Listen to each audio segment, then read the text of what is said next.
ኢኮኖሚው ላይ ቪዚብል ሆኖ የሚታዩ ለውጦች እንዳሉ ይታመናል ከዛው ጋር ደግሞ አብሮ የሚነሱ ጉዳዮች ደግሞ አሉ በተለይ የኑሮ ውድነቱ በማህበረሰቡ ዘንድ የሚነሱ ጥያቄዎች ናቸውና ምንድነው መፍትያቸው ይላሉ ያደገ ካለ ኢኮኖሚ ባንዶ ወገን የሚታይ ነገር አለ በሌላ መልኩ ደግሞ የኑሮ ውድነቱ የሚኖሩ ጉዳዮች አሉ እንዴት አስተሳስረን መፍትሄ ማምጣት እንችላለን ይላሉ በጣም ሰፋ ያለ ሐሳብ የያዘ ግን ደግሞ መሰረታዊ ጥያቄ ነው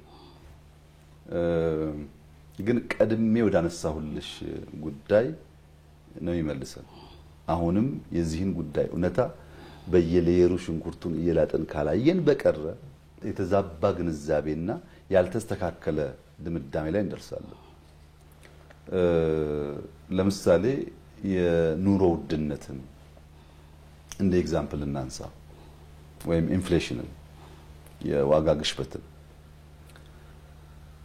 ይሄን አጠቃላይ ኢኮኖሚ ችግር እኛ በሶስት ነው የከፈልነው እዳ አለ ብዬሻለሁ ደሞዝ መክፈል አንችልም መበደር አንችልም ፕሮጀክቶች ቆመዋል ምን ብናደርግ ነው ካለንበት ጣጣ መከራ ወተን ወደ ተስተካከለ ነገር ወይም ወደ ተሻለ ነገር ምንገባው ብለን በሶስት ምዕራፍ ከፈልነው የመጀመሪያው ምዕራፍ ማፍታታት ነው ፕሮጀክት ተሳስሯል ብድር መክፈል ብድር መበደር ተሳስሯል ኤክስፖርት የአገር ውስጥ ንግድ እንቅስቃሴ ተሳስሯል ማፍታታት ያስፈልጋል አቧራውን ማራገፍ ያስፈልጋል በአንዳንዱ ጉዳይ እሴት መጨመር ያስፈልጋል በአንዳንዱ ጉዳይ ህግ መቀየር ያስፈልጋል በአንዳንዱ ጉዳይ ከፈት ማድረግ ያስፈልጋል እንከፋፍተው ንፋስ ይግባበት እምክ የሚለው የታሸገውን ነገር ፈታ እናርገው የሚል ውሳኔ ነበር የወሰነው እንግዲህ ለውጡ ከመምጣቱ በፊት ለ10 ምናምን አመታት ኢትዮጵያ ውስጥ ተጠቃላይ ከ20 አመት ያላነሰ ጊዜ ኢንፍሌሽን ኮንቲኒየስሊ ያደገ መጥቷል ያ የነበረው የተጠቃላይ ኢኮኖሚ የሚታወቅ ሆኖ ኢንፍሌሽን ግን ተቋርጦ ያቀ 20 አመት ኢንፍሌሽን አንድ አመት አጋጥሞ ሲገራ ሁለት አመት አጋጥሞ ሲገራ ሶስት አመት አጋጥሞ ሲገራና 10 15 ሲሆን አንድ አይደለም በደንብ ስር እየያዘ ስለሚሄድ መልሶ ማስተካከሉን በዛው ልክ ፈታኝ ነው የሚሆነው አንደኛው ፈተና የነበረብን እዳ መኖሩ ብቻ ሳይሆን ግሽበቱ ለአመታት እያደገ እየቀጠለ ይመጣ ሳይቋረጥ ይሄ ችግር ነው ይሄ በሽታ ነው እዚህ በሽታ ደግሞ ኢንፌክሽን መጣ ሰው ለታመመበት ጉዳይ መድኃኒት እየወሰደ ሳያገግም ኢንፌክሽን መጣ ማለት ህይወቱን ሊቀጥፍ የሚችል አደጋ መጣ ማለት ነው ኢንፌክሽኑ ምንድነው አንደኛው ኮሮና ነው ገና ምንንም ሳንይዘው ኮሮና የሚባል ነገር መጥቶ ከሳቢያችን ከጉዟችን የሚያደናቅፈው ነው ኮሮና እንዴት የሚያደናቅፈን አግዙ መዳናቸው እናግዛችኋለን በርቱ ያሉ ነገራት ኮሮና ሲመጣ የነሱ ጣጣ ገዘፈና የነሱ ችግር በዛና የኛ ጉዳይ ሁለተኛው ችግር ሆነባቸው እኛን ለማየት ጊዜ የላቸውም በጣም ተወጥረዋል እነሱ ኮሮና ሲባል በሽታው ብቻ አይደለም ብዙ የተሳሰረ ጉዳይ በውስጡ ስላለበት የዩክሬን ጦርነት መጣ የዩክሬን ጦርነት ድራማቲክ የሆነ ሽፍት ነው ያለው ወደ አፍሪካ የፈሰውን የድጋፍ መጠን በከፍተኛ ደረጃ ቀንሶ ወደዛ እንዲሄድ አድርጎታል በከፍተኛ ደረጃ አቴንሽን የሚሰጡ የሚያግዙ ተቋማት አገራት ግለሰቦች ተተውን ወደ ዋና ጉዳያቸው ገቡ ኢንፌክሽን ነው ችግር አለብን ተደግፈን ከችግሩ እንዳንወጣ ደግሞ ተጨማሪ ችግር ተደረበበት ማለት ነው ንግድ የሚያስተጓጉል እርዳታ የሚያስተጓጉል ድጋፍ የሚያስተጓጉል ግጭት የሀገር ውስጥ ግጭት ተፈጠረብን ከግራ ከቀኝ በ3 ወር ገባለው በ5 ወር ገባለው የሚሉ ኃይሎች ግጭት አበዙብን እነዚህ ግጭቶች ሙሉ አቅማችንን ማዋል በሚገባን ነገር እንዳናውል በገንዘብም በጊዜም በጉልበትም ወሰዱብን ኢንፌክሽኖች ናቸው በነበረው መከራ በነበረው ችግር ላይ ተጨማሪ ችግር ነው ሶስተኛው ባለፉት 20 አመታት ከኮሮና በፊት በነበረው ጊዜ የኢትዮጵያ ኢንፍሌሽን በየአመቱ እያደገ ሲመጣ የዓለም ኢንፍሌሽንም በዛ ልክ ተናጋ ሊባል አይችልም የጨመሩባቸው ሀገራት ይኖራሉ ግን አሁን ባለው ደረጃ ዓለምን የሚያናጋ ጉዳይ አልነበረም ኢንፍሌሽን ከኮሮና በኋላስ የዓለም ሁሉ መከራ ሆነ እንደ IMF ሪፖርት የ2024 ሪፖርት የአምናው ሪፖርት የሚያሳየው ቱርክ 58% ነበር ኢንፍሌሽኑ። ከፍተኛ እድገት ባለፉት 20 ዓመታት ካመጡ ሀገራት አንዷ ቱርክ ናት። ትራንስፎርም ያደረገች ሀገር ናት። ግን ባለፈው ዓመት በነበረው አጠቃላይ ሂደት 58% ግሽበት ነበረባት። ግብጽ 33% ግሽበት ነበረባት። አርጀንቲና ከ200 በላይ ግሽበት ነበረባት። ይሄ የአይኤምኤፍ ሪፖርት ነው። አሜሪካ እዛ የሚኖሩ ዜጎቻችን እንደሚነግሩን ድሮ እንቁላል የሚገዛበትን ዋጋ ድሮ ስቶር ሄደው ሱፐርማርኬት ሄደው የሚያገኟቸውን እቃዎች በቁጥርም አያገኙም፣ በዋጋም ጨምረዋል። እምብዛም አሜሪካ ነዳጅ ወጣ ወረደ ይባላል እንጂ ብዙ ዋጋ የተረጋጋ ነበር። አሁን እንደዛ አይደለም። ከፍተኛ የዋጋ ግሽበት አለ። ዓለምን የናጠው ማለት ነው። ዓለምን ሲደሞ ኢምፖርት የሚደረጉ ኢንፍሌሽኖች አሉ። እዛ ሲረበሽ እንደኛ በኢምፖርት ላይ ቤዝ ያደረገ ኢኮኖሚ ያለው ሀገር ደግሞ ኢንፍሌሽን ኢምፖርት ያደርጋል። የቆየ ችግር አለን። ላው ላይ ኢንፌክሽን መጣ።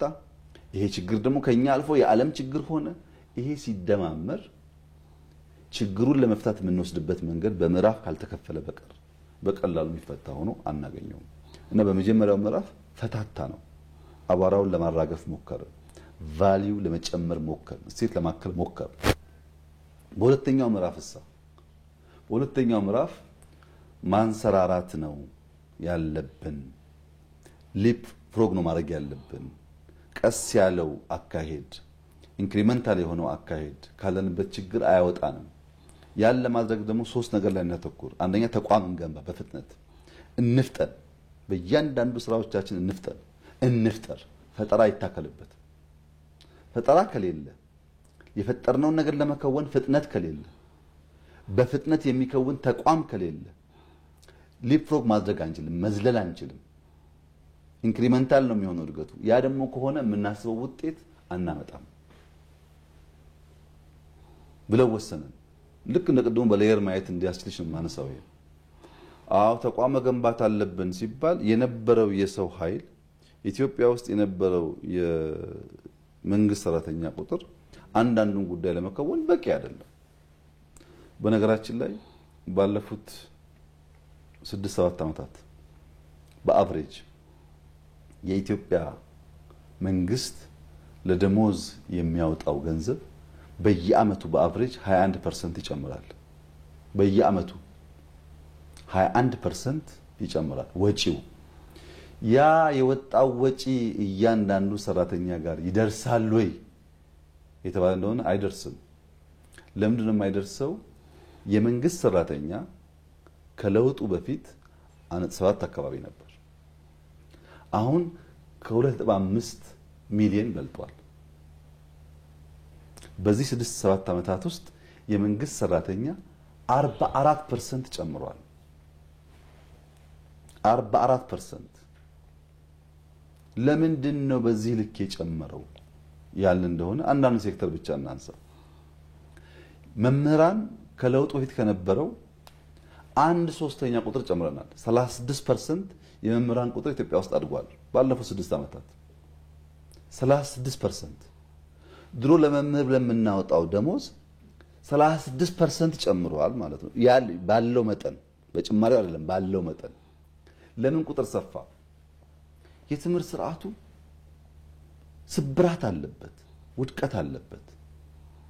ከስብራቱ ደግሞ አንዱ ኤርሊ ቻይልድሁድ ላይ አይሰራም። አንድ ልጅ በገጠር እስከ 7 ዓመት በሰፈር ሲያውደለድል ሲላላክ እረኛ ሲሆን ቆይቶ 7 ዓመት ሲሞላው አንደኛ ክፍል ይላካል። አንደኛ ክፍል ሲላክ የሚጠብቀው ደግሞ ኤክስ እና ራይት ነው፣ ጀጅመንት ነው። ከትምህርት ጋር ልምምድ ያልነበረው ልጅ፣ ከአስተማሪ ጋር ተገናኝቶ ማያቅ ህፃን፣ ትምህርት ሲሰጥ እንዴት መከታተል እንዳለበት ማያቅ፣ አብዛኛው ደግሞ ወላጁ ማገዝ የማይችል አብዛኛው ወላጅ ያልተማረ ስለሆነ ገና ትምህርት ቤት በገባ በጥቂት ወራት ውስጥ ኤክስ ነህ ራይት ነህ ኤክስ ነህ ራይት ነህ የሚባል ጀጅመንት፣ ሳይኮሎጂካል ሃራስመንት የሚገጥመው። ይሄንን ለማስተካከል ለልጆች መዋያ ያስፈልጋቸዋል፣ ኪንደርጋርተን ያስፈልጋቸዋል በሚል ከ35,000 በላይ መዋለ ህጻናት ኢትዮጵያ ውስጥ ተገንብተዋል። ከ35,000 በላይ። ህዝቡ እንደሚያውቀው ከዚህ ቀደም በ7 ዓመት ልጆቹን የሚልክ ሰው አሁን በ2 ዓመት ተኩል በ3 ዓመት እንደሚልካቸው ያውቃል። ሁሉም ሰው የሚያውቀው ጉዳይ ነው። በ3 ዓመት ልጅን መዋለ ህጻናት መላክ ምንድነው ፋይዳው ያለ እንደሆነ መልከ ብዙ ነው። ለምሳሌ አንድ መምህር እሱና ሚስቱ መምህር ቢሆኑ ወይም እሱም መምህር ሆኖ እሷ ደግሞ ሌላ ስራ ቢኖራት ልጅ ስትወልድ ልጇን የሚይዝላት ሰው ከሌለ እናት ቤት መቆየቷ ግዴታ ነው። እናት ልጅ ታሳድጋለች፣ አባት ደግሞ ሰርቶ ያመጣል። በዚያ ደሞዝ ነው በጋራ የሚኖሩት። እንደሌላው እንደሰለጠነው ዓለም ህፃናት ማቆያ የሚባል ቦታ እኛ ጋር ብዛም የለም። ገና ነው አዲስ አበባ የጀመርን ያለው እንደምታውቁት። እና አንድ ሰው ወልዶ በ3 ዓመቱ ልጁን ሳይከፍል የሚያውልበት ሴፍ የሆነ ቦታ አለ ማለት ለዚያ መምህር በተዘዋዋሪ ደሞዝ ማለት ነው። በቀጥታ ካሹን ስለማይቀበል ላይገባው ይችላል፣ ግን ደሞዝ ማለት ነው። ብሔራዊ ጥቅም ማለት በግለሰብ የሚመነዘር ጥቅም ብቻ ሳይሆን ኮሌክቲቭ ጥቅም ስለሆነ ያ ልጅሳ የሚማረው እየተጫወተ ነው። ፈተና የለበትም፣ ኤክስ እና ራይት የለበትም። ኤቢሲዲ የሚያጠናው እየዘለለ ነው፣ እየዘፈነ ነው። ከልጆች ጋር እንዴት እንደሚውል ያውቃል። መደማመጥን ይማራል፣ ኤቢሲዲ ይማራል። በጣም በርካታ ነገሮች በዚያ ሂደት ውስጥ 2 ዓመት 3 ዓመት ተምሮ አንደኛ ክፍል ሲገባ ኤቢሲዲ እንግዳው አይደለም፣ አስተማሪ እንግዳው አይደለም፣ ከሌሎች ሰፈር ልጆች ጋር መዋል እንግዳው አይደለም። ባለፈው የነበረበት አይነት ሳይኮሎጂካል ሃራስመንት ዜሮ ባይሆንም በከፍተኛ ደረጃ ይቀንስለታል። እዛም ኤሌመንታሪ መስራት የሚገባው ስራ አለ። ያ ብቻውን በቂ አይደለም ዜሮ ለማድረግ፣ ግን ቢያንስ ከሰው ጋር የተለማመደ ልጅ ይፈጠራል። አሁን አዲስ አበባ ላይ አንዳንድ ጥናቶች እንደሚያሳዩት በአንድ ግቢ ውስጥ የሚያድጉ ብዙ ከጎረቤት ጋር የማይጫወቱ በእኛ ተለምዶ አባባል የተሻለ ቤተሰብ የተሻለ ኢንካም ያለው ቤተሰብ ልጆች የሚባሉት ከፍተኛ የሆነ የኮሙኒኬሽን ችግር አለባቸው። ከፍተኛ የሆነ የኢሞሽናል ኢንተለጀንስ ችግር አለባቸው። ሰው ጋር ረጅም ጊዜ ተቀምጠው ሊያወሩ አይችሉም። ሀብታሞች ልጆቻቸውን ለቲቪ ሰጥተው፣ ለሰራተኛ ሰጥተው፣ ለግቢ ሰጥተው ከሄዱ ከሰው ጋር እንዴት ሐሳብ እንደሚቀያየር የማያቅ ልጅ ከሆነ ነጋዴም ቢሆን መንግስትም ቢሆን ምንም ቢሆን ያ ሰው ከሰው ጋር ስለሚሰራ የኋላ ኋላ ስብራት መሆኑ አይቀርም።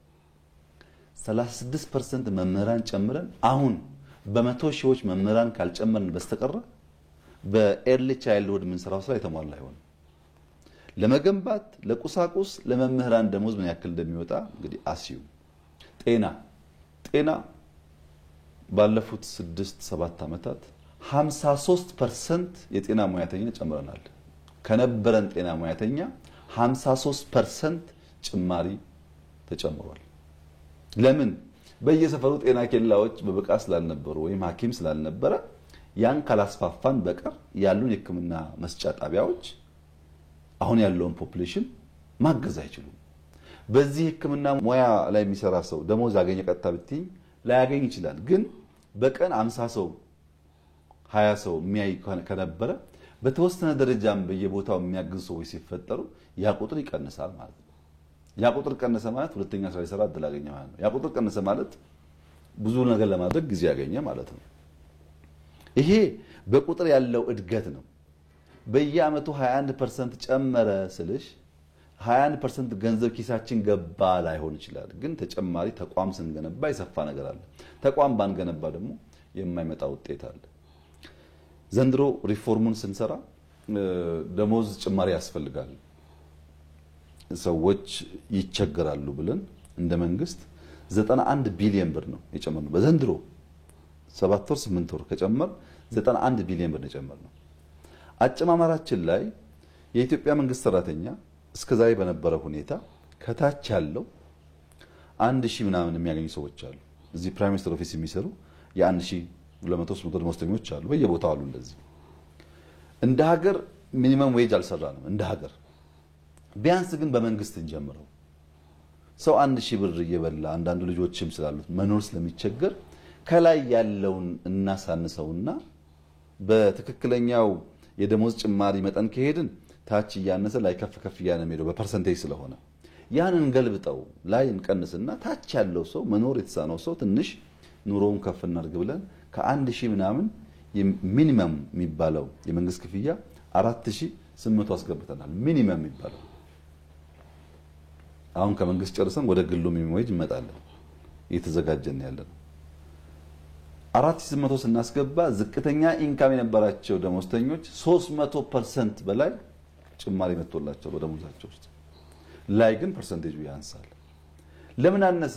91 ቢሊዮን ብር በአመት ኢንጀክት ከማድረግ በላይ ኢትዮጵያ አቅም የላትም። ለምን? ቅድም ያልኳት ናታ ኢትዮጵያ 91 ቢሊዮንም አመጣ ብዙ ነገር ቀናንሳ ነው ያደረገችው። ከዚያ በላይ ቢጨመር ጠቃሚ ነበር፣ በጣም ጠቃሚ ነበር። የኢትዮጵያ ደሞዝ በቂ አይደለም፣ የኔ ደሞዝ በቂ አይደለም። ግን በአንድ በኩል ስብራት እንጠግናለን፣ በሌላ በኩል ደግሞ ለትውልድ ሀገር እንሰራለን ስላል ሰምሃው መስዋዕት ካልከፈልን በስተቀር የምናስበው ነገር ልናሳካ አንችልም። አሁን ዘንድሮ የፌደራል መንግስት ሰራተኛ ፌደራል መንግስት ደሞዝ የሚከፍለው 450 ቢሊዮን ብር በልጧል ከምናስገባው ገቢ። ኖት አምና ዘንድሮ ከምናስገባው ገቢ ግማሹ የሚውል ደሞዝ ነው። 900 ገደማ ቢሊዮን ብር ገቢ እንጠብቃለን፣ ግማሹ ደሞዝ ነው። በቀረው ግማሹ ነው እንግዲህ ማንኛውም ነገር የሚሆነው። ሰው ደሞዝ ላይ ጥያቄ እንደሚያነሳው ደሞዙን ብትሰሪለት ብታስተካክይለት ደሞዝ ብቻ ምን ያደርግልኛል፣ ጠመኔ ያስፈልገኛል፣ ኮምፒውተር ያስፈልገኛል ማለቱ አይቀርም፣ ለማስተማር ወረቀት ያስፈልገኛል ማለቱ አይቀርም፣ ሐኪምም ቢሆን መድኃኒት ማለቱ አይቀርም። እነሱም ሰፖርት ማድረግ ይኖርብናል። ይሄ በተወሳሰበ ችግር ውስጥ ያለ ሀገር የተከማቸ በሽታና ኢንፌክሽን ያለው ሀገር በአንድ ጊዜ ያንን ጉዳይ ሰብሮ መውጣት ስለሚያስቸግር ፋውንዴሽናል ስራዎች እየሰራን በሂደት በየደረጃ ደግሞ እየፈታን መሄድ ይጠብቃል። ለምንድን ነው እንደዛ የሚሆነው? ኑሮ ውድነትን ማስተካከልና እድገትን ደግሞ አብሮ ማምጣት ማለት አውሮፕላን እየበረረ መጠገን ማለት ነው። መኪና እየተንቀሳቀሰ እየተጓዘ መጠገን ማለት ነው። ለመጠገን መቆም አለበት። ካልቆመ በቀር መጠገን አይቻልም። ለምሳሌ ኢትዮጵያ ውስጥ ያለውን ፕሮጀክት በሙሉ ብንገታ ፐብሊክ ኢንቨስትመንት ቢቆም ምንም ጥርጥር የለውም ኢንፍሌሽን ድሮፕ ያደርጋል። ህዳሴው ታማት እናቆየው ብንል ድሮፕ ያደርጋል ኢንፍሌሽን ከፍተኛ ሀብት ኢንጀክት ስለሚደረግበት። ያ ማለት ግን ዛሬ የምንኖረው ኑሮ ነገ ላለን ዲማንድ መልስ ሊያመጣ ስለማይዘጋጅ የአንድ ሳምንት ፎይታ ነው፣ አንቲፔን ነው። ወዲያው በሽታው ምናልባት አገር ሽቶ ሊመጣ ይችላል። እያደግን ነው ኢንፍሌሽን ለመግራት እየሰራን ያለ ነው። እድገት እውነትስ አለ ወይ ኢትዮጵያ ውስጥ? ባለፉት 6 ዓመታት 7 ዓመታት እንግዲህ 6-7 ዓመት ምለው ኮሮናውን ጨምሬ ውጊያውንም ጨምሬ ነው እንጂ እነሱ ከወጡ 6-7 ዓመት አልሞላ። ግን እነሱን ደምረን ስናይ እድገት አለ ወይ ያለ እንደሆነ እውነቱን ለመናገር የኢትዮጵያ ሕዝብ አይኑ እንዲገለጥ ልቦናው እንዲከፈት ያገኘውን መልካም እድል ያገኘውን የተከፈተ ብርሃን በማስተዋል እንዲጠቀምበት ከከፍተኛ ማሳሰቢያም ጭምር ነው። አሁን ማነሳውን ሐሳብ ማነሳው ኢትዮጵያ ውስጥ እድገት ሳይሆን ሚራክል ነው ያለው። ኢትዮጵያ ውስጥ ለውጥ ሳይሆን እኛ ለውጥ ልናመጣ ያሰብን ሰዎች ካሰብነው ፍጥነትና ጥራት በላይ ነው ለውጥ እየመጣ ያለው። ይሄን እድገት በተገለጠ አይን ማየት ካልቻል፣ መጠበቅ ካልቻል፣ መደገፍ ካልቻል አደገኛ ጣጣና መከራ ሊያመጣብን ይችላል። ጥቂት ኢንዲኬተርስ ብቻ ላንሳ። ብዙ ሰው የማያስተውለው ግን ሚራክል ተብሎ ቢወሰደው አንዳንድ ኢንዲኬተር ላንሳ። በነገራችን ላይ በዚህ አመቱን ስንጀምር የኢትዮጵያ የማንሰራራት አመት ነው ብዬ ነበር። ዘንድሮ እኮ ከፍተኛ የማንሰራራት አመት ነው። ዘንድሮን 4፣ 5፣ 10 አመት ከደገመች ኢትዮጵያ አበቃ፣ መከራው አበቃ። ዘንድሮ መደጋገም ግን የጋራ ራዕይ፣ የጋራ ጥረት፣ የጋራ ስራ መሆን አለበት። ዘንድሮ ምንድነው የተለየው ነገር? እንዲህ በኩራት በእምነት የምትናገርለት እንጠብቀው እናስፋው የምትለው የሚል ጥያቄ ማንኛውም ጤነኛ ሰው ያነሳ ይችላል። ዘንድሮን ለመረዳት ኤክስፖርትን ብቻ እንመልከት። ኤክስፖርት ማለት ኢትዮጵያ አምርታ ለውጭ ገበያ አውላ ከውጭ ዶላር የምታገኝበት መስክ ማለት ነው። ከ1984 83 አይደለም 84 እስከ 98 ያለው 15 ዓመት 84 85 እያልሽ ቆጥረሽ 98 ስትጨምሪ 15 ዓመት ነው። ከ84 እስከ 98 ባለው 15 ዓመት ውስጥ ኢትዮጵያ ለውጭ ገበያ ኤክስፖርት አድርጋ ያገኘችው ሀብት 7.5 ቢሊዮን ዶላር ነው። የአንድ ዓመት አይደለም፣ የ15 ዓመት 7.5 ቢሊዮን ዶላር በ15 ዓመት ነው ያወጣችው። መቼ? ከ84 98። ይሄ ዘመን ብዙ ጉዳይ የነበረበት ዘመን ነው። የኢትዮ ኤርትራ ጦርነት 90 የነበረበት፣ የ97 ምርጫ የነበረበት፣ ብዙ ሰው የሚያወራለት ኢንሲደንት የነበረበት ዘመን ነው። እሱን ጨምሮ ነው የማወራው። ከ84 እስከ 98 ባለው ጊዜ ውስጥ ኢትዮጵያ ለውጭ ገበያ አቅርባ ያገኘችው የዶላር መጠን 7.5 ቢሊዮን ዶላር ነው። ዘንድሮ በአንድ ዓመት 8 ቢሊዮን በላይ ዶላር ገደማ ከኤክስፖርት ታገኛለች። በአንድ ዓመት 8 ቢሊዮን በላይ ዶላር የምታገኝ ሀገር 15 ዓመት ሙሉ ምን ትሰራ ነበር ብሎ መጠየቅ ያስፈልጋል። አእምሮ ያስፈልጋል። ለዚህ ማስተዋል ያስፈልጋል። በተገለጠ ልቦና ማየት ያስፈልጋል።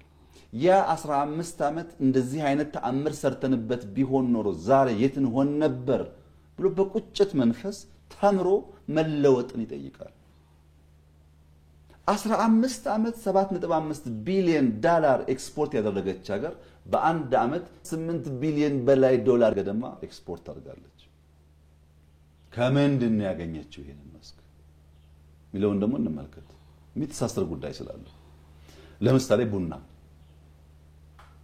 ቡና ከ84 እስከ 98 በ15 ዓመት ጊዜ ውስጥ 3.5 ቢሊዮን ዶላር ነው የሸጠችው ቡና ኢትዮጵያ። 15 ዓመት 3.5 ቢሊዮን ዶላር። ዘንድሮ በአንድ ዓመት 2.5 ቢሊዮን ዶላር ሽጣለች። ምን ማለት ነው?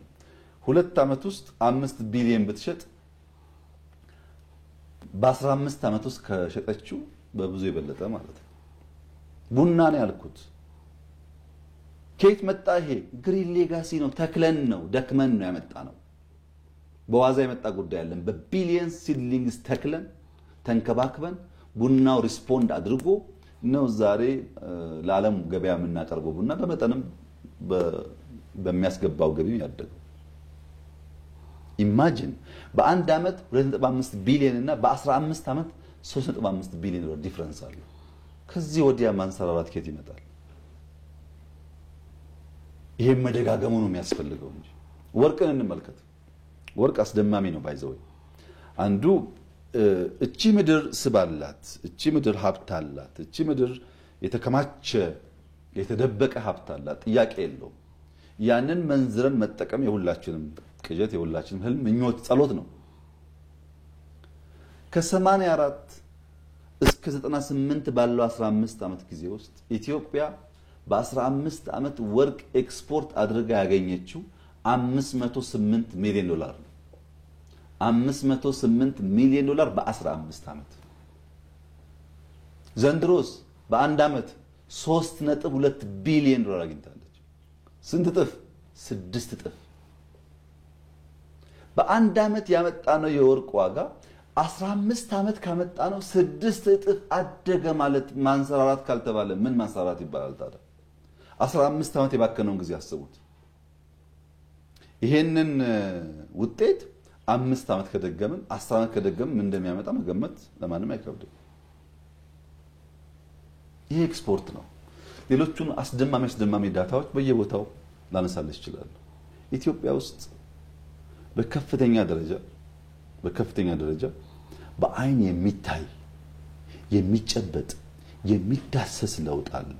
ማንም ሰው ካለበት ሰፈር በገጠርም ይሁን በከተማ 5 ኪሎ ሜትር ቢነዳ ቢንቀሳቀስ ለውጥ ያያል። የሚታይ ነው።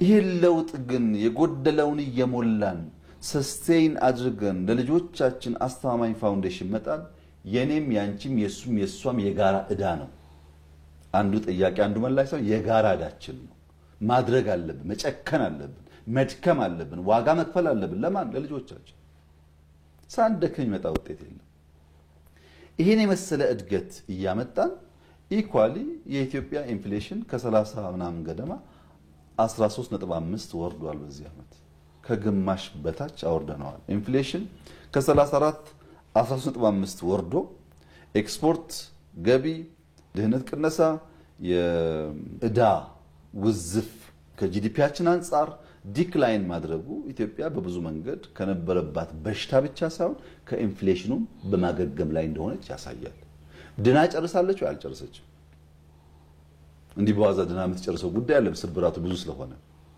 ግን የመዳን መንገድ ላይ ነው ወይ ያለችው ምንም ጥያቄ የለውም ጥርጥር የለውም የገነባናቸው የሰራናቸው ያሳካናቸው የጨረስናቸው የልጆቻችን እዳ የቀነስንበት ልክ ኢትዮጵያ በማገገም በመዳን ላይ እንዳለች ማንም ሰው አስረጅ ሳይኖር ሊገነዘብ የሚችለው እውነት ነው ሐቅ ነው እውነትን ደግሞ በዚያ ልክ መቀበል ለማንም ሰው ተገቢ ይመስለኛል ይሄ ሁለተኛው ነው ሶስተኛው ምዕራፍ ምንድነው ያልሽ እንደሆነ ባህል መገንባት ነው ኤክስፖርት 8 ቢሊዮን ብለን የዘንድሮ ምን ፎክርበት ሳይሆን በሚቀጥለው መድገም አለብን ቡና የሚቀጥለው መድገም አለብን ሌሎች ኮሚኒቲ መጨመር አለብን ኢንዱስትሪ መጨመር አለብን ማደግ አለበት ባህል መሆን አለበት ያ ባህል ሲሆን ያለው መዋዠቅ ይረጋጋል ያለው የኑሮ ስቃይ አይጠፋም ግን ይሰክናል ኢንፍሌሽን ሙቪንግ ታርጌት ነው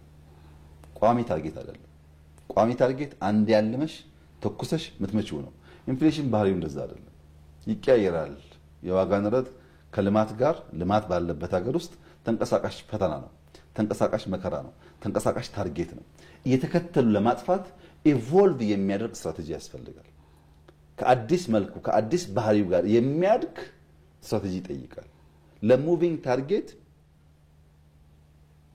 ቋሚ አላሚ አይሳካለትም ለሙቪንግ ታርጌት ኢቮልቭ የሚያደርግ ስትራቴጂ የሚከተል አላሚ ግን ያገኘዋል እኛ በሚንቀሳቀስ ታርጌት ውስጥ ያለን ፈተና አንድ ቦታ ቆመን ሳይሆን እያደግን ኢቮልቭ እያደረግን እንፈታዋለን ብለን እናስባለን ይሄ ፈተና የመጣባቸው ይሄ ችግር የመጣባቸው ጉዳይ እያንዳንዱ ቤተሰብ ማስተዋል ያለበት ግን ምንም ጥርጥር የለውም የኑሮ ዘያችን በግራም በቀኝም ተነካክቷል በብዙ ማስረጃ ማሳየት ይችላል በዚያ ምክንያት የሚፈተኑ ሰዎች አሉ የሚቸገሩ ሰዎች አሉ አሁን በቅርቡ ሐኪሞች ጥያቄ አንስተዋል አብዛኛው ሐኪም ያነሳው ጥያቄ ሌጂቲሜት ነው ምንም ጥያቄ የለውም ከደሞዝ ጋር የሚያያዝ ችግር አለበት ሌጂቲሜት ነው መምህሩም አለው ሌጂቲሜት ነው ሚዲያም አላችሁ ሌጂቲሜት ነው እኔም አለኝ ሌጂቲሜት ነው ስፔሻል አይደለም ብዙዎቻችን የሚነካ ነገር ነው እንዴት እንፍታው ማስተዋል መስከን ማሰብ ይፈልጋል ይሄን ደግሞ ለፖለቲካ ዓላማ ለመጠቀም የሚያስቡ ሰዎችም እንዳሉ ታይተዋል ይሄንን ለማስተዋል ኢትዮጵያ አሁን የተሻገረች ይመስለኛል ይሄን ለመገንዘብ ብዙ አስረጃ ያስፈልጋል በጣም የሚያሳዝነው ነገር ፔሮል ላይ ፈርመው የማያውቁ ደሞዝ በልተው የማያውቁ የደሞዝን ምንጭና የደሞዝን ጠቀሜታ በወጉ የማይረዱ ሳይቀሩ ደሞዝ ጭማሪ እያሉ ሲጮሁ ይሰማል መጀመሪያ ደሞዝ ለምን እንደሚፈለግ ማገልገልን መማር ያስፈልጋልና ሐኪሞች አስተማሪዎች ወታደሮች ፖሊሶች ሚኒስትሮች ጠቅላይ ሚኒስትሩ ሁላችንም የደሞዝ ጥያቄ ያለብን በሰከነ መንገድ አቅማችንን ያገናዘብን ምላሽ እየሰጠን መሄድ ያስፈልጋል ይሄን ጉዳይ ግን ከስክነት ከውይይት ከምክክር ከየት እንደምናመጣው ከማሰብ ውጪ መልስ አይገኝለት እንዲሁ በጩኸት ብቻ የሚያለስ አይደለም ሰክነን ማሰብ አለ ብንጮህና ብናበላሽ እናጠፋዋለን እንጂ አናለማው የጀመርናትን ጭላንጭል እናወድማታለን እንጂ ውጤት አናመጣበት ለዚያም ሰክነን እንወያያለን በጋራ ሆነን ዊን ዊን በሆነ አፕሮች ሀገርን በማይጎዳ መንገድ መፍትሄ ያበጀንለት እንሄዳለን ትክክለኛ ጥያቄ ከስሁት ስታቢዎች ጋር ሲቀላቀል ስሁቶቹን እያጠፋን ትክክለኛውን ደግሞ ደረጃ በደረጃ እየመለስን ሙቪንግ ታርጌት ቢሆንም ሰምሃው ያለውን መከራ እየቀነስን በመሄድ ኢኮኖሚውም እያደገ ኢንፍሌሽን ይቀንስበትን መንገድ እንከተላለን ብዬ ነው ማስበው ነው እዚሁ የኢኮኖሚ ጉዳይ ላይ እስኪ ቆይታ እናድርግ ትንሽ ዘለግ ያለ ክቡር ጠቅላይ ሚኒስትር ኢትዮጵያ የተሟላ ማክሮ ኢኮኖሚ ትግበሯን ተቀላቅላለች እንግዲህ በቅርቡ ይህንን ሪፎርም ተከትሎ ግን የሚነሱ ትችቶች አሉ። ይህ ሪፎርም በተጽዕኖ የመጣ ሪፎርም ነው እንጂ ኢትዮጵያዊ ሪፎርም አይደለም የሚሉ ሀሳቦች ይሰነዘራሉ። እዚህ ላይ ምን ይላሉ እርስዎ? ማንም ሰው ምግብ ከማዘዝ በፊት ሜኑ ማገላበጥ አለበት። ስለ ራበው ብቻ ሬስቶራንት ሄዶ ምግብ አይልም። ወይ ሽሮ ወይ ምስር ወይ ቀይ ወጥ ይላል። ሜኑ ማየት አለበት። የተቸገረ ሰው ለችግሩ ማስታገሻ የሚሆነው ነገር በሆነ ሌቭል ማወቅ አለበት። እኛ ኢኮኖሚክ ሪፎርም ኢትዮጵያ ያስፈልጋታል፣ ያለችበት ሁኔታ አደገኛ ነው ያልነው አይኤምኤፍ የሚባል ተቋም ጋር መነጋገር ሳንጀምር ነው።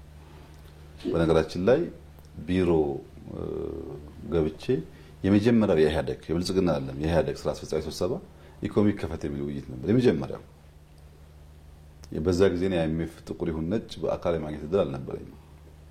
ሁለተኛ በመደመር መጽሐፍ ላይ ቁልጭ ብሎ ተቀምጧል። ኢኮኖሚያችን ቅድም እንዳልኩ ተሳስሯል። ገንዘብ ኦቨር ቫልዩድ ሆኖ ከዓለም ጋር ሊያገበያይ በማይችል መንገድ ታንቆ ኢንቨስትመንት በከፍተኛ ደረጃ እንዳይመጣ አድርጎ በተጨናነቀበት ሁኔታ የሆነ ነገር ካልተፍታታ በቀር ነገሩ እንደማይቀጥል ይታወቃል። እና በቀጥታ ከአይኤምኤፍ ወይ ወርልድ ባንክ የሚያያዝ ጉዳይ ሳይሆን የኛ ችግር የኛ መከራ ሜኑ ማገላበጥ ግድ ብሎት ነበር።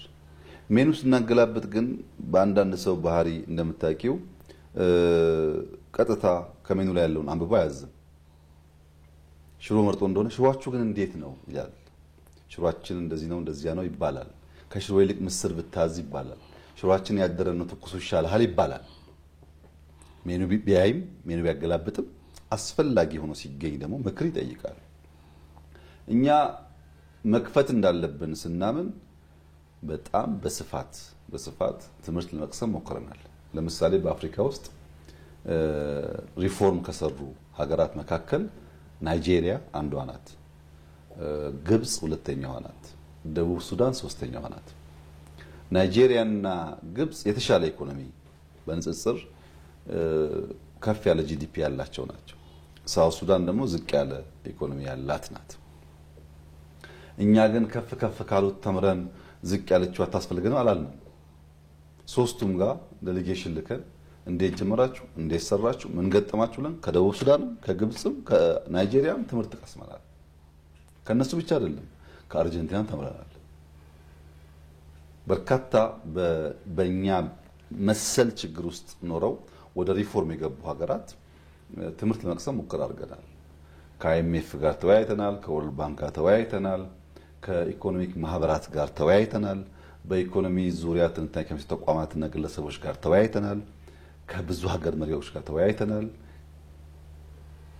ኤክስቴንሲቭ የሆነ ውይይት ተደርጎበታል። ከዚያ ሰብስበን ትምህርት ወስደን የኛን ችግር አገናዝበን ሆም ግሮን ሪፎርም 1 ሆም ግሮን ሪፎርም 2 ብለን በሰራነው ላይ ነው የከፈትነው። እንግዲህ ኮሮና ባይመጣ ይቀርብ ነበር ይሄ ጉዳይ ባይዘው። ሆም ግሮን ሪፎርም አጀንዳ 1 እንደሚታወቀው ደሞዝ መክፈል አልቻልንም፣ ችግር አለብን፣ $10 ቢሊዮን ከዛም ከዚህ ማመተን ኢኮኖሚውን ትንሽ ማስተንፈስ አለብን ነው። አሳክተነዋል እኮ። ያን ባናደርግ ኖሮማ ዛሬ መነጋገርም አንችልም። ሆም ግሮን ሪፎርም 2 ላይ ስንደርስ ግን በዛ ልክ ሪሶርስ ልናገኝ ደግሞ አልቻልንም። ሌላ መንገድ ይፈልጋል። ለኢኮኖሚክ ኦፕን አፕ የተገባበት ዋናው ምክንያት የታጨቀውን የተሳሰረውን የተቆላለፈውን ኢኮኖሚ ከፈትፈት አድርጎ በር ከፍቶ ነገሩን ለማየት ነው። እኛ አንድም ቀን ሆም ግሮን ሪፎርም አጀንዳ ስንል የማክሮ ኢኮኖሚ ሪፎርም ስንል የኛ ሪፎርም ኤንደሚክ ነው ብለን አናውቅም። የሰው ትልቁ ችግር ይሄ ነው። ኤንደሚክ የሚባለው ልክ እንደ ጭላዳ ዝንጀሮ እንደ ዋሊያ አይቤክስ በኢትዮጵያ ብቻ የሚገኝ ነገር ማለት ነው። የኛ ሪፎርም ተጀምሮ እስኪያልቅ የኛ ነው፣ ማንም ሰው አልገባበትም፣ ከማንም አልተማርንም፣ ኤንደሚክ ነው አላልንም። ኢንዲጂነስ የሚባለው ግን ጥቁር አንበሳ ኢትዮጵያም አለ፣ ጥቁር አንበሳ ሱዳንም አለ፣ ጥቁር አንበሳ ኬንያም አለ። የአፍሪካ ዝሆን የሚባል ኢትዮጵያም አለ፣ ሌሎች ሀገሮችም አለ። እነዚህ የአፍሪካ ዝሆኖች በሆነ ነገር መልካቸው ምናምናቸው ዲፍረንስ ያለው ሊሆን ይችላል የተቀራረበ ግን የአፍሪካ ዞኖች ናቸው ኤንደሚክ አይደሉም ኢንዲጂኒየስ ናቸው እኛም ጋር አሉ ኬንያም አሉ ሰምዌር ዩጋንዳም አሉ በየሀገሩ ከመልክዓ ምድሩ ጋር የተዛመደ ለውጦች ይኖራቸዋል ግን የአፍሪካ ዝሆኖች አንድ ፋሚሊ ናቸው እነዚህ ኢንዲጂነስ የሚባሉት የእንስሳት አይነቶች እኛ ጋም ያሉ ሌላም ጋር ያሉ ሲሆኑ ማለት ነው ለምሳሌ ደግሞ ኤክሶቲክ ይባላል ከውጭ እንዳላምተን እኛ ጋር የምናደርገው ባህር ዛፍ ለምሳሌ ኤክሶቲክ ነው ይባላል እኛ ጋር አገር በቀል አይደለም ከሌላ ቦታ መጥቶ የተተከለ ነው የኛ ለውጥ ኤክሶቲክ አይደለም ከሌላ ቦታ እንዳለ መጥቶ የተተከለ አይደለም ኤክሶቲክ ቢሆን ይሄ ለውጥ አያመጣውም እንዳለ ከአይኤምኤፍ ቀርተን ከከበደ ቀርተን ብናመጣው አያመጣውም because IMF ለኢትዮጵያ ያለው ዕውቀት ሊሚትድ ነው የሚያውቀውን ያውቃል በርካታ ጉዳዮች ግን አያውቅም ከነሱ ብንቀዳው ባዕድ ዛፍ ነው የሚሆነው እንጂ ሀገር በቀል ዛፍ አይሆንም የለም IMF ቢባል ድርሽ አይልም ይሄማ ኤንደሚክ ነው ጭላዳ ዝንጀሮ ነው ደግሞ ካልንም የምንጠብቀው ሪሶርስ ስላለ እኛ ጀምረን የምንጨርሰው ሪፎርም የለም እሱም ስተት ነው ግን ኢንዲጂኒየስ ነው መሰረቱ የኛ ነው ፍላጎቱ የኛ ነው ያቃሉ በዚያ መንገድ አልፈዋል ካልናቸው ሰዎች ደግሞ ትምህርት ተቀስሟል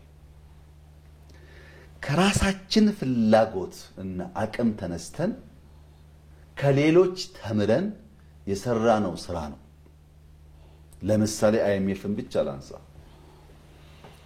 IMF የኢትዮጵያን ሪፎርም የኛን ሐሳብ ከተቀበለ በኋላ አንዱ ያመጣው መከራከሪያ የኢትዮጵያ ሪፎርም 7.5 ቢሊዮን ዶላር ካገኘ ሊሰራ ይችላል ሊከወን ይችላል ሳትቸገሩ ማለፍ ትችላላችሁ ብሎ ነበር የኛ አቋም ግልጽ ነበር አይሆንም 7.5 ቢሊዮን ዶላር የኛ ሪፎርም አይሰራው ለምን በርካታ ሰራተኞቻችን ዝቅተኛ ደሞዝ ተከፋይ ናቸው ደሞዝ ካልጨመርን በቀር ሪፎርሙ አደጋ ይገጥመዋል ባንካችን በተለይ ኮመርሻል ባንክ የሚባለው መንግስት በገፍ ሲበደር ቆይቶ መክፈል የማይችልበት ደረጃ ስለደረሰ በባንክና በመንግስት መካከል ያለውን ግንኙነት በህግ መምራት ስንጀምር ይህንን ባንክ ካልታደግን በቀር ባንካችን ይወድቅብናል ንግድ ባንክ ደግሞ የባንኮች ሁሉ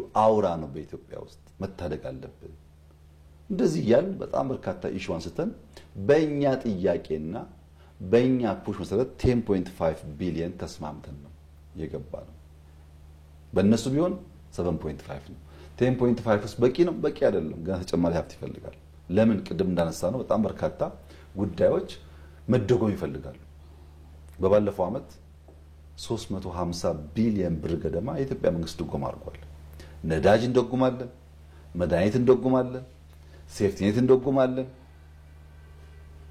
ማዳበሪያ እንደጉማለን ሰው እንደሚያስበው እኮ አይደለም ብዙ ነገር ተደጉሞ ነው የሚሄደው ያ ድጎማ ሰስቴን ለማድረግ ኢትዮጵያ ያላት አቅምና ገቢ መታየት አለበት በሚል አርጊው አርገን 10.5 3.5ቱን ከአይኤምኤፍ 3.5ቱን ከወርልድ ባንክ 3.5ቱን ደግሞ በየኛ እዳን ሪስትራክቸር በማድረግ የክሬዲተርስ ኮሚቴ የሚባለው ፈረንሳይና ቻይና የመሩት በእነሱ አማካኝነት እዳችን ተሸጋሽኮ ያ በገፍ ስንበደር የነበረው እዳ እንደተቆሎ እንዳይሸጋገርብን በሚቀንስ ምን ማለት ነው እዳ ሪስትራክቸር ባይሆን 2 ቢሊዮን መክፈል ከነበረብን ሪስትራክቸር ሲሆን 1.5 እንከፍላለን ማለት ነው አውቶማቲክ ነው ሪስፖንሱ ይሄን ተደራድረን ተጨቃጭቀን በብዙ ውጣ ውረድ ውስጥ ነው የተወሰነው ማለት ነው ከተወሰነ በኋላስ ቅድም እንዳነሳሁት በኤክስፖርት በገቢ በኢንፍሌሽን ባመጣን ውጤት ብቻ አይደለም ሪሰንትሊ በዋሽንግተን የወርልድ ባንክ እና IMF አኑዋል ስብሰባ ነበር በዚህ አኑዋል ስብሰባ IMF እና ወርልድ ባንክም ሌሎች ሀገራትም የአፍሪካ ሀገራትም በአንድ ድምጽ ሪኮግናይዝ ያደረጉት ያወደሱት ሪፎርም የኢትዮጵያ ሪፎርም ነው ለምን በጣም በእውቀት በጥበብ በማስተዋል በምክር ነው የተመራው the most successful reform ነው የተባለው በእነሱም አይን በእኛም አይን የ15 ዓመት ኤክስፖርት በአመት ያመጣ ነው በሪፎርም ነው አልሰራም የሚባለው ያ ባይሆን ኖሮ ነው ከአይኤምኤፍ የቀዳ ነው ኤክሶቲክ ቢሆን ኖሮ ደግሞ በዚህ ልክ ውጤት ማጣቱን እጠራጠራለሁ። ምክንያቱም የኛን ሁኔታ ከኛ በላይ ስለማያውቁ የኢትዮጵያ ኤሊትስ በጥቅሉ ላለፉት 50 60 70 80 ዓመታት የኢትዮጵያን መደህየት የኢትዮጵያን ማነስ የኢትዮጵያን መቸገር ሲያዩ በተለይ ወጣ ብሎ ሲያዩ አይቆጩም አይንገበገቡም ማለት እኮ አይደለም። ሁሌ ይቆጫሉ። ጃፓን ሄደው ካዩ በኋላ ጃፓን እንደምን ሰለጠነች ይላሉ። ያስባሉ፣ ያስተላስላሉ፣ ይጽፋሉ፣ ያስተምራሉ። አንዳንዶች አውሮፓ ሄደው አንዳንዶች አሜሪካ ሄደው አንዳንዶች ደቡብ አፍሪካም ሄደው ቀንተው ይመለሳሉ። ነገር ግን ጃፓን እንደምን ሰለጠነች፣ ፈረንሳይ እንደምን ሰለጠነች፣ ሲንጋፖር እንደምን ሰለጠነችን ማወቅ አስፈላጊ ቢሆንም ኢትዮጵያ ስለምን ደህየችን አውቀን እስካልመለስን ድረስ ውጤት ያመጣል። ኢትዮጵያ ስለምን ደህየች፣ ምንድነው ባህሏ፣ ምንድነው እምነቷ፣ ሶሻል ፋብሪኳ ምን ይመስላል፣ ሶሻል ካፒታሏ ምን ይመስላል፣ ማህበራዊ መስተጋብሮቿ ለልማት አስቻይ ናቸው ወይስ ጎጂ ናቸው የሚለውን በጥልቀት ማወቅ መመርመር ይፈልጋል። የኛ ባህል ከጃፓን ባህል፣ የኛ እምነት ከጃፓን እምነት፣ የኛ ሳይኮሎጂካል ስሪት ከነሱ ስሪት ስለሚለያይ ለአንድ ቪዥን ለአንድ ሐሳብ የምንሰጠው ሪስፖንስ አንድ አይደለም። ሪስፖንሳችን አንድ ከሆነ ደግሞ ውጤቱ አንድ ሊሆን አይችልም። ጃፓንም ትሁን እንግሊዝ እንደምን ሰለጠነችን የኢትዮጵያ ምሁራን ሳይጠይቁ ቀርተው አያውቁም። ክፍተት የነበረው እና እኛ ልንሞላ የሞከርነው ኢትዮጵያ ስለምን ደህየች። ለምሳሌ እንዴት መሬት እያላት በአመት አንዴ ብቻ ታርሳለች? ሁለቴ ለምን አይሆንም? እንዴት ኢትዮጵያ ትለምናለች? የሚለውን ጥያቄ አንስተን ከውጭ የተማርነውን የኛን አዋህደን መስራት በመጀመራችን በጣም የሚታይ ውጤት ማየት ጀምረናል። ይሄ መርህ ተኮር ፕራግማቲስት ስለሆነ የኛ አስተራር በፕራግማቲዝም የተሞላ ስለሆነ ከኛ ሁኔታ ስንነሳ ከኛ ሁኔታ ስንማር ከኛ ችግር ስንነሳ ከሌሎች አንማርም ብለን አንዘጋም። ከሌሎች ጠቃሚ ነገር ካለ ለኛ ጉዞ የሚያግዝ ካለ ትምህርት እንወስዳለን። ነገር ግን የምንማረው ጉዳይ በእኛ ልክ የተሰፋ ነው። በምንማራቸው ተቋማትና ግለሰቦች ልክ የተሰፋ አይደለም። ለምሳሌ አይኤምኤፍ ይሄ ሪፎርም የኔ ነው ብሎ ክሌም አያደርግም። በእርግጠኝነት ያውቃል እንዴት እንደጀመርነው፣ እንዴት እንደሰራነው፣ እንዴት አፕሮች እንዳደረግን፣ ቴክኒካል ሌቭል እንዴት መግባባት አቅቶን በመሪ ደረጃ እንዴት ኢንጌጅ እንዳደረግን ያውቃል። አይኤምኤፍ ክሌም አያደርግም። ባለቤቱ እኛ ሆነን ስናበቃ ከውጭ መማራችን እኛ እየተናገርን ማን ነው ከኛ ጋር ሳይሰራ ይሄ ሪፎርም የእናንተ አይደለም ይላል? የት ነበር ሪፎርሙ ሲሰራ? የት ነበር ስንጨቃጨቅ? የት ነበር ስንነጋገር? ዝም ብለን የማናውቀውን ነገር አንስተን እፍታ መልቀቅ ይቻላል፣ እውነት ግን አይደለም። እና ይህ ሪፎርም ከኢትዮጵያ ሁኔታ የተነሳ ከሌሎች የተማረ በእኛ ልክ የተሰፋ ሪፎርም ነው። ውጤት ያመጣውም ለዚሁ ነው። በዚሁ አግባብ ማየት ያስፈልጋል። ከማንም አልተማርንም ብለን አንመጻደቅም። በርካታ ትምህርቶች ድጋፎች አግኝተናል።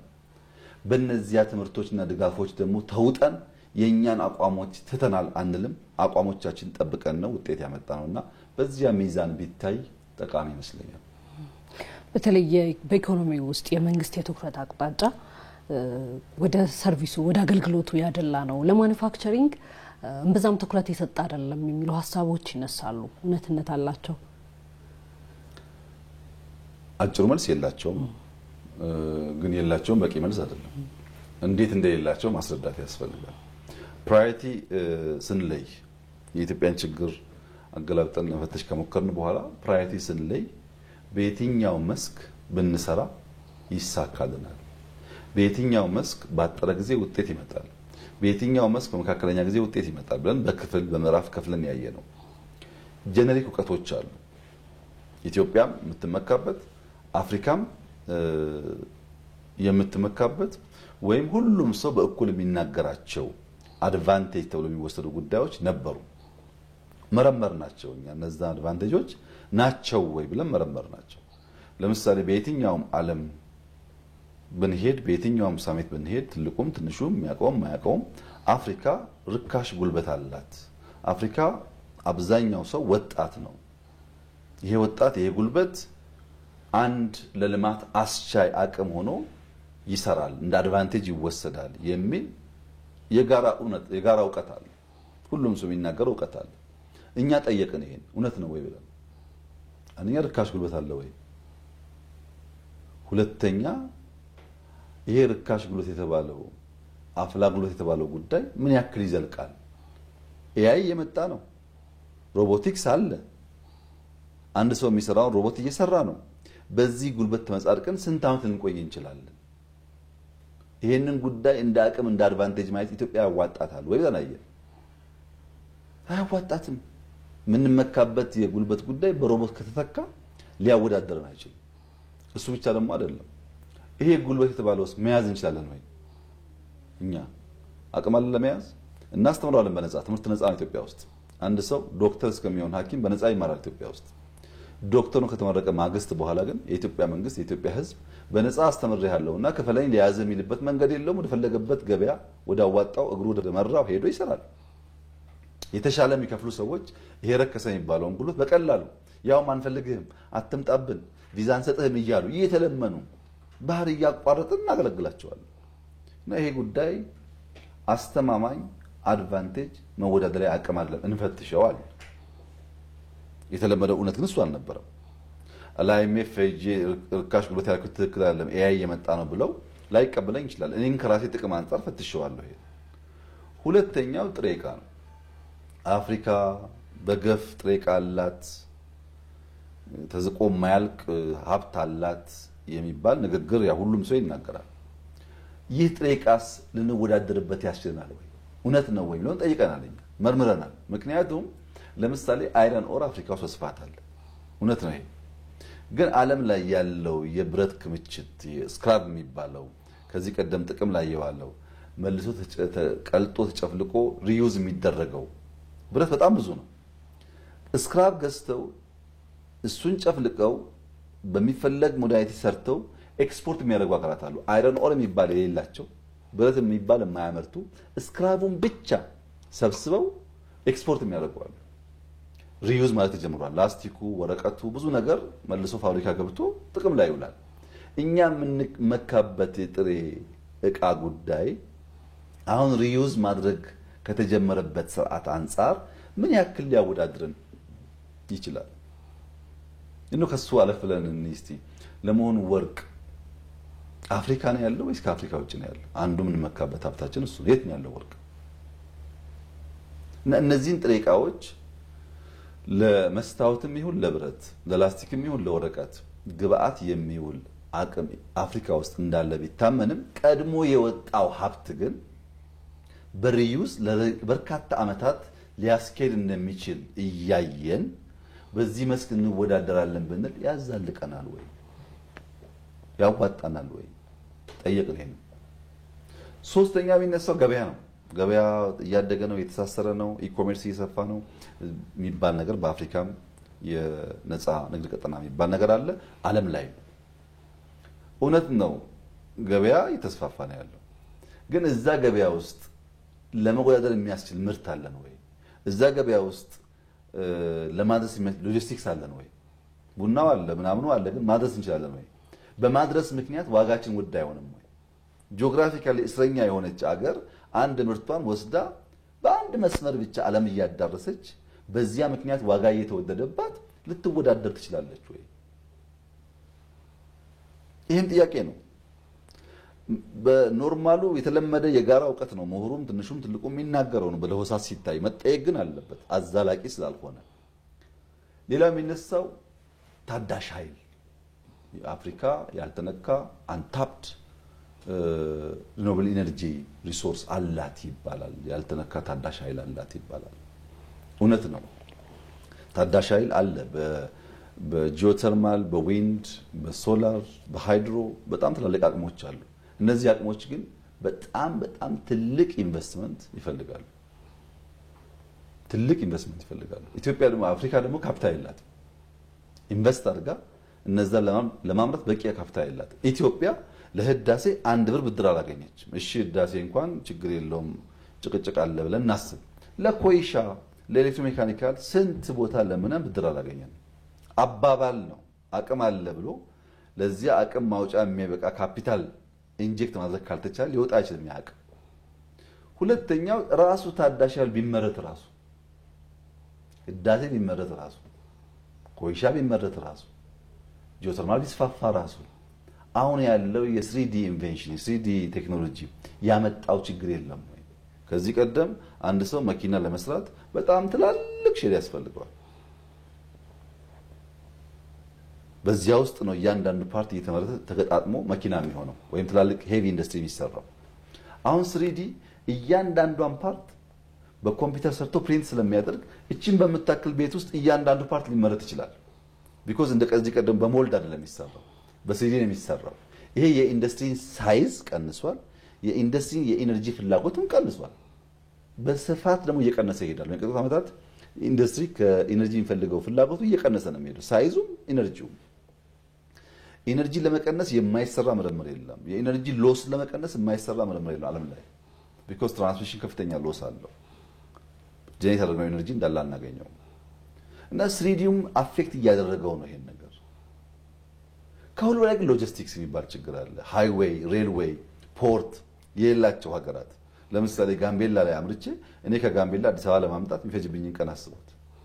ከአዲስ አበባ ደግሞ እንደገና ፖርት ወስደዋል።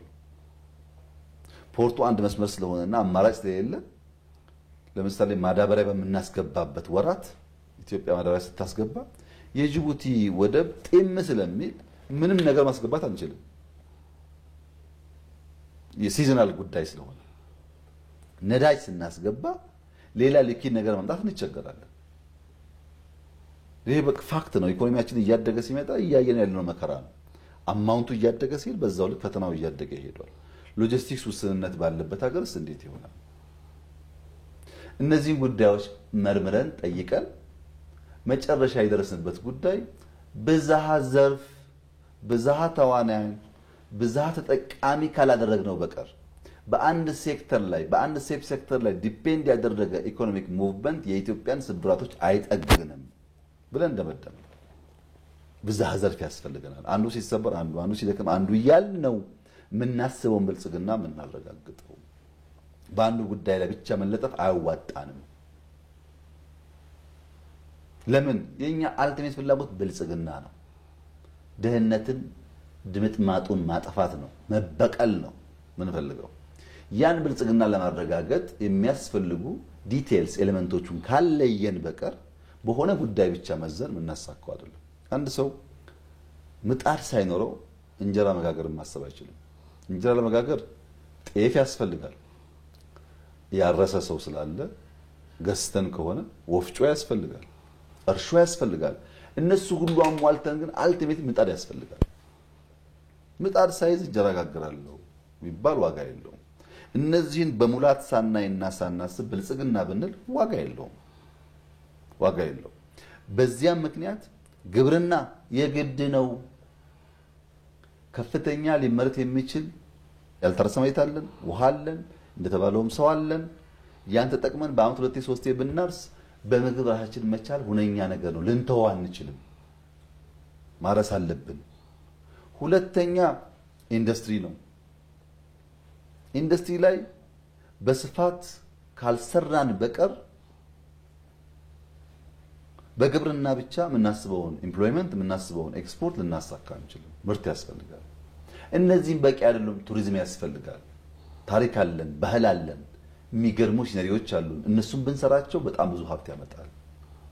ይሄም በቂ አይደለም። የዘነጋነው ሀብት አለ፣ ማይኒንግ እንጠቀምበት። 15 ዓመት 500 ሚሊዮን ያወጣንበትን በአንድ ዓመት 3 ቢሊዮን ያወጣነው በዚህ አቴንሽን ነው፣ በዚህ ስራ ነው። በ15 ዓመት 3.5 ቢሊዮን የነበረውን ቡና በአመት ይሄን ያክል ያመጣነው በዚህ በግብርና ትኩረታችን ነው፣ በስራ ነው። ቱሪዝሙም ማይኒንጉም ኢንዱስትሪውም ግብርናውም ግን ቴክኖሎጂ ላይ ካልሰራን በቀር ደግሞ ውጤት አያመጣም። እሱን መጨመር አለብን። ቢኮዝ ሰርቪስ አት ዘ ኤንድ እያንዳንዱን ሰው የሚነካ ነገር ነው ብለን ቴክኖሎጂን አከልንበት ማለት ነው። ቴክኖሎጂን ካከልን በኋላ አምስቱን ዘርፍ ከለየን በኋላ ሌሎች ዘርፎች ግን ዋጋ የላቸውም ማለት ነው። መንገድ አንሰራም፣ እኛ ኢነርጂ ላይ አንሰራም። እንደ ኢትዮጵያ ኢነርጂ ላይ የሚሰራ ሀገር አለ እንደ አፍሪካ ውስጥ?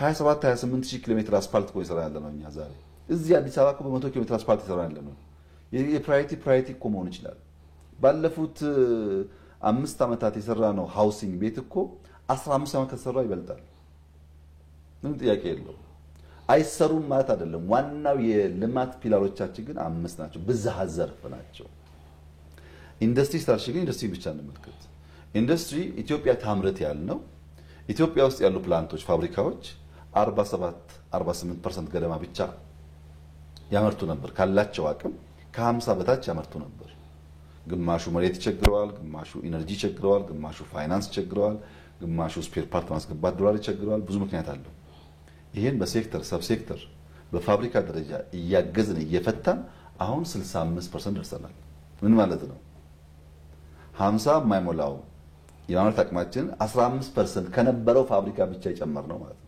ሰው ቀጥሯል ታክስ ጨምሯል ምርት ጨምሯል በዛው ልክ በዚያ በቃም እኛ ወደ ቢሮ ስንመጣ ኢትዮጵያ የገነባችው 3 ኢንዱስትሪያል ፓርክ ነው ሐዋሳ ኮምቦልቻ እና መቀሌ ከዚያ በኋላ እኛ 10 ገንብተናል 10 ኢንዱስትሪያል ፓርኮች አሁን 13 አለ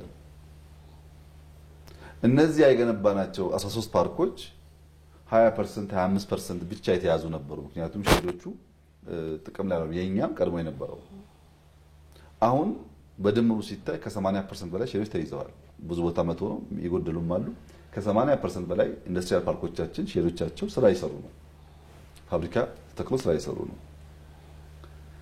ከፓርኮች ውጪ ደግሞ ኢትዮጵያ ውስጥ ሰዎች የፋብሪካ ባለቤት እንጂ የፓርክ ባለቤት የመሆን ልምምድ አልነበረም አሁን ማንም ሰው እዚህ አቃቂ ወጥቶ እዚህ ዱካ መጥቶ ግለሰቦች ያላቸውን ፓርክ ማየት ይችላል የግለሰቦች ፓርክ እየገነባን ነው እሱም አይበቃም ብለን ነፃ የንግድ ቀጠና ድሬዳዋ ላይ እዚህ ቢሾፍቱ አካባቢ ይሰራል ኢንዱስትሪው ለማንቃት ኢንዱስትሪው ግን በባህሪው አይታይም ለምሳሌ ወንጪ ይታያል ሰው ይሄዳል ፎቶ ይነሳ ይለጥፋል ገንዘብ ያለው ይላል ይዝናናል ይናገራል ይሁነኝ ብሎ ሰው ግን ፋብሪካ ሄዶ አያይም ልክ እንደ ጎርጎራ ልክ እንደ ወንጪ ሰው እስቲ ፋብሪካ ላይ ምን እንዳለ ብሎ መኪና ነርቶ አንስቶ አይጎበኝም በዚያ ምክንያት ምን እንዳለ አያውቅም ግን አሜዚንግ ስራ ነው ያለው ለምሳሌ በቅርቡ የገጠመኝ አንድ ነገር እላጫውትሽ አንድ ከአሜሪካ የመጣ ወጣት ልጅ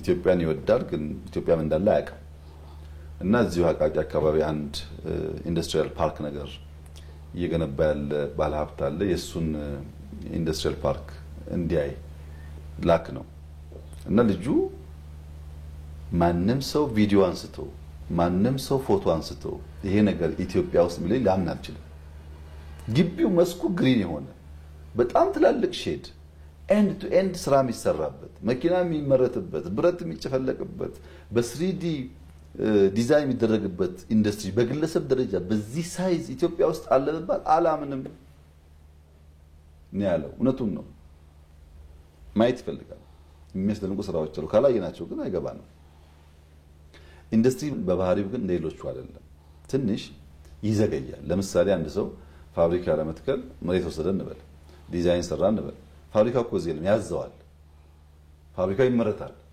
ተጓጉዞ ቅድም ባለው ሎጂስቲክስ ችግር ይመጣል ከዛ ደግሞ ይተከላል የሙያተኛ ችግር አለ ይበላሻል ስፔር ፓርት የለም ይጠገናል እንደዚያ ሆኖ ሪስፖንድ ለማድረግ እንደ ቱሪዝሙ እንደ ግብርናው እንደ ቴክኖሎጂ ፈጣን አይደለም ጊዜ ይፈልጋል አሁን በዚህ አመት የኢትዮጵያ እድገት ከሚያመጣቸው ሴክተሮች ውስጥ አንዱ ኢንዱስትሪ 13% ያድጋል ያልነው እኮ ግብርናው 6% የሚያድገው ሪስፖንድ የሚያደርግበት ሲዝን ደርሷል ማለት ነው እስካሁን ኢንቨስት ያደረገን ነበር አሁን ደግሞ ሪስፖንድ ወደሚያደርግበት ደረጃ እየመጣ ነው ያለው በሚቀጥሉት አመታት ይሄ እያደገ ይሄዳል ኢንዱስትሪው በጣም ሪስፖንድ እያደረገ ይሄዳል ብዙ ፋብሪካዎች ተክለናል ባለፉት አመት እኮ ከ385 በላይ ሄቪ ኢንዱስትሪስ ገንብተናል በጣም ትላልቅ ለምሳሌ ለሚሲሚንቶ ፋብሪካ ማለት እኮ በጣም ትልቅ ነው ኢትዮጵያ ውስጥ ያለው ሲሚንቶ ችግር ፈትቶ እኮ ኤክስፖርት እናርግ ይያለ ነው ለሚሲሚንቶ ፋብሪካ ኢትዮጵያ እስካሁን ያላትን ፋብሪካ ተደምረው የሚያመርተው ግማሽ ያህሉን ያመርታል የሁሉ ፋብሪካ ተደምሮ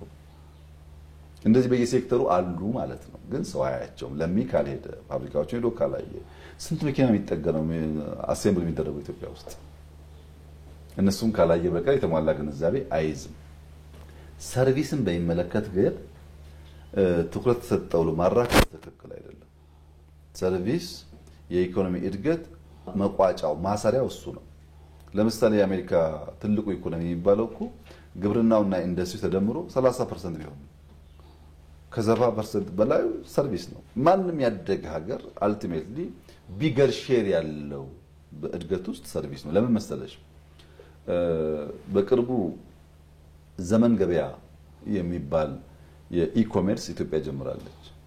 ዘመን ገበያ የጀመርንበት ዋናው ምክንያት ምርት እያለ ዲማንድ እያለ መሀል ላይ ባሉ ደላላዎች ምክንያት ምርትን ከፈላጊው ማገናኘት ችግር ሆኗል። በባለፈው ፋሲካ እንቁላል አዲስ አበባ 20 ብር ሲባል ወጣ ተብሎ 10-12 ብር ነበር። እነዛን እንቁላሎች ከፈላጊው ጋር ማገናኘት ግን ሲስተም አልነበረም። ሎጂስቲክሱም ሲስተሙም ችግርም ደላላውም ብዙ ስለሆነ አሁን ዘመን ገበያ ከተጀመረ 20 ቀን ቢሞላው ነው። ከ2000 በላይ አይተምስ አሉት። ሽንኩርት አለው፣ ቃሪያ አለው፣ በግ አለው፣ ሞተር ሳይክል አለው፣ ባጃጅ አለው። የሌለው ነገር የለም። ገና 20 ቀኑ ነው። 4 ሚሊዮን ገደማ ሽያጭ አከናውኗል በዚች ቀናት ውስጥ። ይሄ የኢትዮጵያ አሊባባ ማለት ነው። ጥቅሙ በጣም ብዙ ነው። አሁን በቅርቡ የአረፋ በዓል አለብን። ለአረፋ በዓል ሰው በግ በዘመን ገበያ ቨርቹዋሊ ያዛል፣ ዴሊቨሪ ይደረግለታል። መሀል ላይ ያለው ደላላ መሀል ላይ ያለው ሰው በከፍተኛ ደረጃ ይቀንሳል ወይም ወደ ትክክለኛ መስመር ይገባል። ሰርቪስ ማለት ይሄ ነው። በጉ አለ፣ ፈላጊው አለ። በጉና ፈላጊው እያለ ቴክኖሎጂ ባለመኖሩ፣ ሎጂስቲክስ ባለመኖሩ፣ የገበያ ስርዓት ያልተዘረጋ በመሆኑ ተጠቃሚ የሚጎዳበትን ስርዓት ይቀንሳል ማለት ነው። ሰርቪስ ከሌለማ ምርት ምን ዋጋ አለው? አይደርስም። አንድ ቀላል ኤግዛምፕል ላንሳልሽ። አንድ ጃኬት፣ ይሄ ጃኬት ዱባይ $150 ከሆነ ዱባይ ባልገዛው ጀርመን ሲሄድ 155 160 ሊሆን ይችላል። አሜሪካ ሲሄድ 145 ሊሆን ይችላል። ቻይና ሲሄድ 130 ሊሆን ይችላል። ኢትዮጵያ ይሄው ጃኬት ይሄው ሱፍ መርካቶ ላይ 500 ይሆናል። በብር አይደለም በዶላር። ዶላር ኢትዮጵያም ዶላር ዩኤም ዶላር ቻይናም እኩል ሆኖ ሲያበቃ ለሚሰጠው ግብር ለትራንስፖርቱ 15-20 ብር ይጨምር ችግር የለውም። 3-4 እጥፍ እንዴት ይሆናል? ዘሴም ኳሊቲ ያለው ምርት ዘሴም ቫልዩ ባለው ዶላር በዚህ ያክል ዲፈረንስ ለምን ይለያያል? ያን እንደሆነ የሰርቪስ ችግር ነው፣ የገበያ ትስስር ችግር ነው። ያን የገበያ ትስስር ችግር የምንቀርፈው ሲስተም በመዘርጋት ነው። ዘመን ገበያ የጀመርነው ያን ለመቅረፍ ነው።